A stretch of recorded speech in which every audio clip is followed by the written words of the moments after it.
Welcome to Almost Live. I'm your host, Shane Phillips, and I'm here with Toby Simpson from Striver and David McKenzie from McKenzie Jones.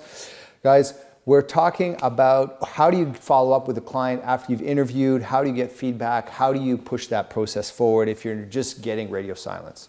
So what would your tips be for the candidate who's interviewed, they were finalists, they've met with the CEO or whoever the most senior person is in that hiring process, and now they're waiting for feedback, they're not hearing anything, 2-3 weeks have gone by, what should they do? I think there's a protocol to interviews. So once you've had an interview, I'm a real believer you should send an emails thanking them for their time and showing that you're interested in the actual role. Now, that should be done almost literally the day after. I think it's hit them while they're hot. I think if you hear nothing in a week, it justifies an email. And if you don't hear anything after that, it justifies a call. But if you're 2 or 3 weeks into the process where you've been interviewed and you've heard no feedback, you're not getting the job. The reality is you haven't got it. I don't know, because with the travel of some of the chairmen, so I've seen processes just go into the holding. And no engagement. For 2 or 3 months, No engagement at all. We all know no engagement is very frequent here. True. And it doesn't always mean just because 3 weeks have passed that the job is there. Let's take the exchange example of a CFO. Now the CEO could interview that CFO, but technically the person or the people that should be making the decision about hiring a CFO are those on the audit committee of the board.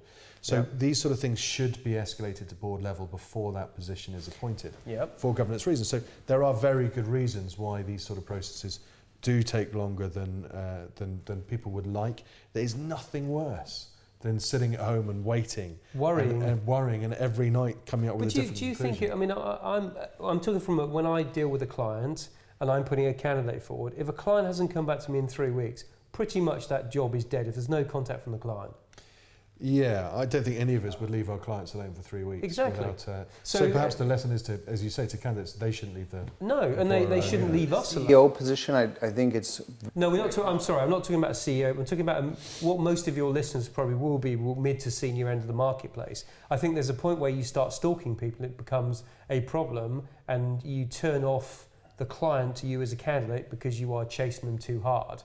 But I think there is a point where you need answers. I mean, I'm doing a CEO role at the moment, and the client keeps saying there's going to be an answer, and the candidate's now switching off to the client. So my advice would be to be just relax. And if you don't hear anything, I mean, just stay positive and don't get frustrated.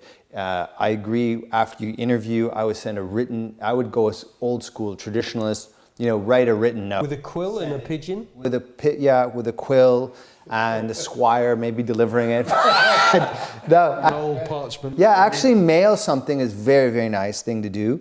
And then Is that practical though? That's not really practical. Look, there's not a lot of post boxes around anymore. Exactly. So it makes it but I would really like that. Would you not really like that? If someone turned up with a scroll with a nice wax seal on it, I would be a big fan. Look, if you're doing what everyone else is doing, which the email is very common, you're not going to stand out. You're not going to be remembered. You want that visibility. The other thing that I would do is, make a connection with the person. So, you're into triathlons, make that personal connection. Hey, by the way, David, did you see there's a triathlon? Really? That's brilliant. Yeah, I think that's a really good thing. Yeah, and then the third piece is once you understand the business case, so, hey, we're implementing a new ERP. So if there's any tidbits on the latest ERP implementations or something really dynamic, innovative that's happening that's specific to their business case, pass that along, right?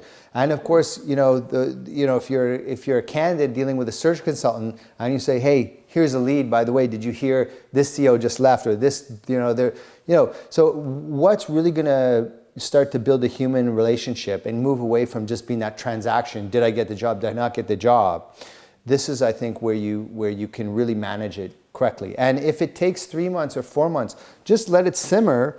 And you're getting frustrated because it's your fault. You only have one opportunity. Build up as a candidate 5, 6, 7, 8, 9 opportunities so you have that demand. You work that demand and supply curve to your advantage. The problem we have in this current climate, environment, whatever, is we are used to on-demand food, messages, single day delivery from Amazon. Your mindset now is immediacy. And I think, absolutely, I'd love to sit there in 4 weeks after an interview that I really want to sit there and be very calm. Reality, you won't be. Well, the reality is there's so much volatility in the region. All of a sudden a country is booming and then it's offline. There's regulations that change in the playing field. You know, today this job's open for an expat, tomorrow only locals can have it. It's really too volatile to say. And leaders themselves are like, they have helmet fire, they're frozen. It's like, what should we do? There's no clear answer. Make decisions. My answer, if any clients are watching this, any of my clients, make a decision, yes or no. It's not that difficult.